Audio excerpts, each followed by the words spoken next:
Party time. Party time.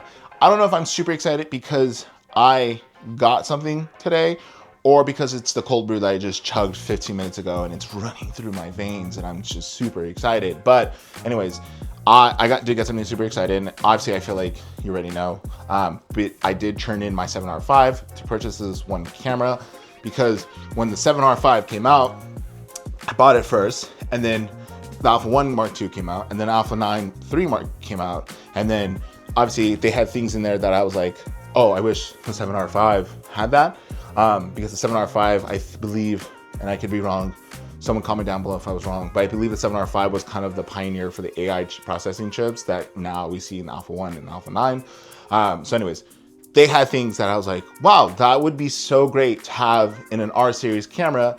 And of course, they eventually did do it because I feel like that was the whole plan. But if you haven't guessed yet, I got the 7R6 and I got it today. And we're gonna do an unboxing. I really haven't seen anything in it besides what people have been posting on social media. So I'm super, super, super excited. We're gonna do this together and I need to take a breath and I just, ugh. So I obviously don't wanna make this into an entire giant review camera video, because I'm gonna obviously wanna use it, do some photo shoots, do some landscapes, do whatever I can to kind of give you my opinion.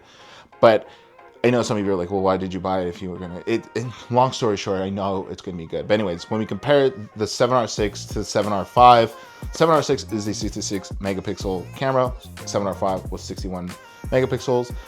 This is a fully stacked sensor. So this is gonna produce not only just a good image, but it's gonna help with dynamic range. The 7R5 is 14 stops, while the 7R6, it is 16 stops. But I think technically it's 15 stops, but it's like a 14.8 stops on the 7R5, but the 7R6 is 16. Not only that, it is 5.6 times faster readout compared to the 7R5. Now, if you have the 7R5 and you're doing action shots or you're moving the camera really fast, because the readout was slow, you kind of get, what's the word I'm looking for? You kind of get like a little bit gelatin looks on like certain things that are stationary. There's a word for it and I can't even think about it, and it's gonna pop up right here what the word was, but it now does not do that. I've seen some of the test shots for it and it literally solved that issue. You can't tell like really well if you're not someone who like studies an image. If you're just a random person just looking at it and you're like, that looks cool, you can't tell. It has the pre-capture function. That's what I've been wanting. It's about 0.3 seconds to 1 second to pre-capture. It has an improved 8.5 stop IBIS. I already said the 16 stops at dynamic range. It has now the AI processing chip is built into the Bionz XR2 processing. So it's now just one collective thing instead of two separate things.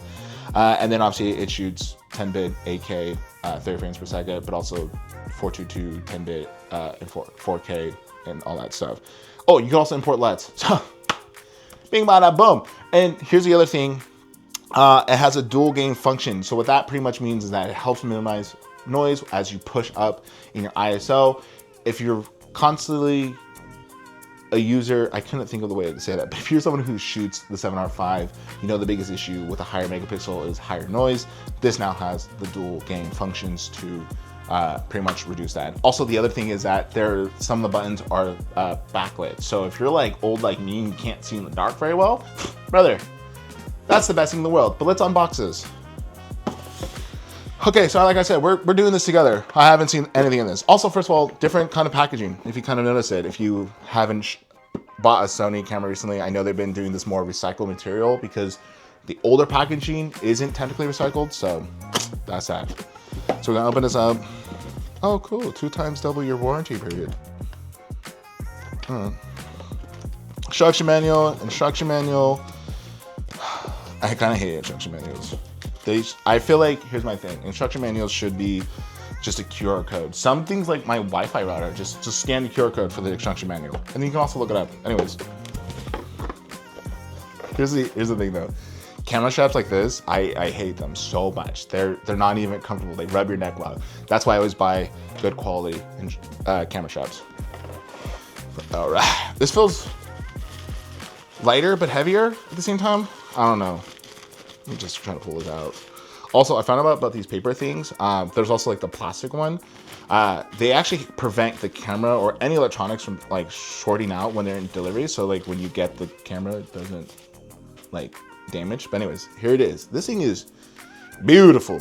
It is, the grip is different for the 7R5. It is a little bit more deeper, which is good for me because I got big hands. I do wish they did do the slanted, as you saw, I believe, in the Alpha 9 Mark III, where you have it more, it's actually more ergonomic than that, but yeah, whatever. So here it is. Let's get a little up close look. Beautiful, pretty. Let me open up the sensor. Beautiful, pretty, nice. I also know that there is now a light, believe it's this one here, to show that when you're recording. Still the same standard screen tilt, which I know when the 7R5 came out, that was like the big thing of that, like I think it was like a 4-point tilting. And same kind of like back. I know the EVF is much better versus the 7R5. It's much brighter and it has more, it feels more in detail. That's what I've been told. So yeah, that's the camera. This is the new battery. So it's not using the old Z batteries that most Sony cameras are using, like my FX3 uses.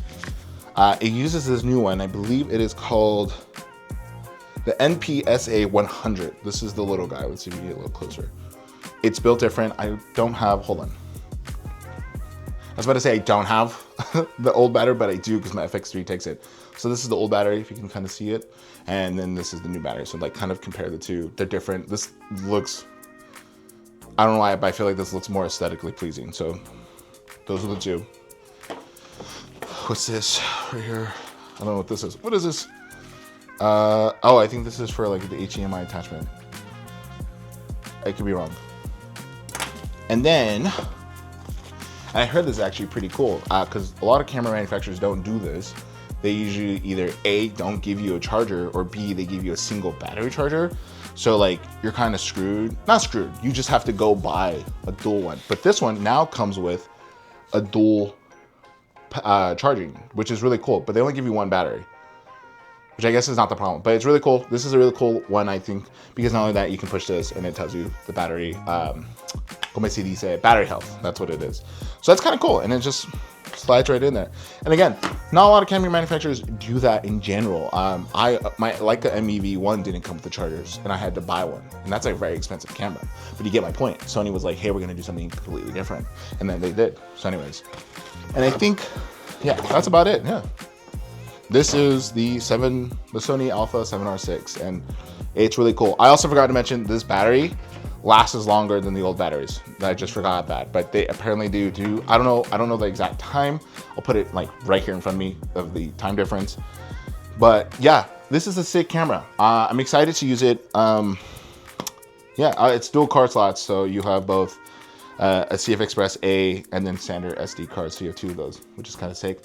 I know there's more about this camera that's brand new, but obviously, like I said, this is an unboxing. I'm not gonna spend all day explaining to you about this camera, but I'm super excited to use this. It feels kind of heavier, but I could be wrong. Is it heavier? Future me that's editing, is there a weight difference? He's gonna put it right here. But anyways, hopefully you enjoyed this unboxing. I am zonked out on coffee, so I'm gonna obviously edit this real fast and kind of budge your uncle, kind of get it out there in the internet. Anyways, definitely stick around. I'm gonna do kind of like review about this camera, things I like, things I don't like. I don't know if there's anything I don't like, but we'll see what happens. And then obviously post up some test shots. But I'm super excited with this camera. I can't wait to shoot with it. Anyways, like and subscribe. Comment down below if you pre-ordered yours and got it today, or if you're waiting for it still, and what are you excited about it? What are the things that you really like versus previous models and all that stuff? I'm super excited. But anyways, I will catch you all in the next one. Until then, enjoy this hectic video. Brought to you by coffee. So, yeah. All right. Later, nerds.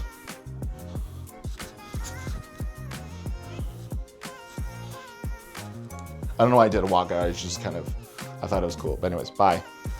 Sorry, I forgot one more thing. This battery charger is a USB-C plug-in. You don't get a USB-C plug-in, which is kind of annoying, but I think if we're all in the same boat, we have a bunch of USB-C's cables just lying around. I know I do. So that's the only one thing that I'm like, so you gave us a charger, but not this. And I've looked in the box and there's nothing in there unless they forgot to send me a new one, but I don't know. Anyways, yeah, just the one thing. All right, bye.